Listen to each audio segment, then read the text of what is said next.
সে মা ঘরে রান্না করছিল, এমন সময় ছেলে এসে মাকে একটা চিরকুট ধরিয়ে দিল, বললো মা তোমাকে একটা বিল দিলাম, বিলটা পরিশোধ করো। মা বললো যাও তো, আমি কাজ করছি। বলছে না মা, তোমাকে একটা বিল দিলাম, বিলটা পরিশোধ করো।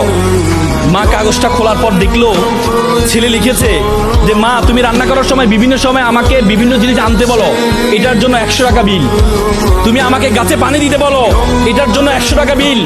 তুমি মাঝে মধ্যে দোকানে পাঠাও, এটার জন্য 100 টাকা বিল। মা এটা দেখে দাঁড়ানো অবস্থা থেকে বসে যায়। বসে যাওয়ার পর বাবা তুমি লিখেছো? বলছে মা হ্যাঁ আমি লিখেছি। বাবা তুমি লিখেছো? বলছে মা হ্যাঁ আমি লিখেছি।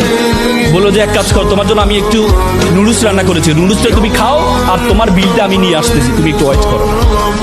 মা একটা কলম নিয়ে সে কাগজের বিপরীত পাঠে লিখলো, বাবা 9 মাস তোমাকে পেটে ধারণ করেছিলাম, জীবনে এত কষ্ট টানা 9টা মাস তোমাকে আমি বহন করেছি।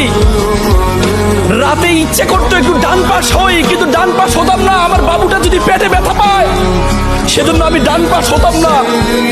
ইচ্ছা করতো একটু বাম পাশ হই, কিন্তু যে বাবুকে আমি দেখি নাই তার প্রতি আমার এত মহব্বত, আমি বাম পাশ হতাম না যে আমার সন্তানটা যদি ব্যথা পায়। সেটার জন্য তোমার বিল 0 টাকা। তুমি জন্মগ্রহণ করেছিলে, জন্মগ্রহণ করার পর 2টা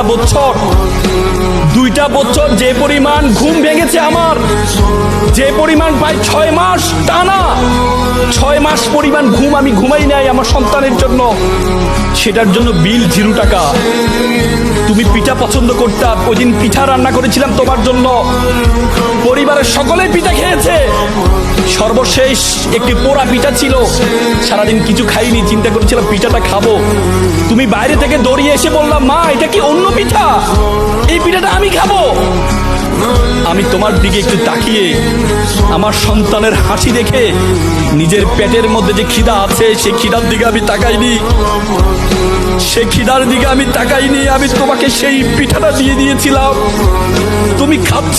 আমার অন্তরের যে বাসনা, অন্তরের যে ভালোবাসা আমি প্রকাশ করতে পারিনি, সেই বিলের জন্য তোমার জন্য 0 টাকা।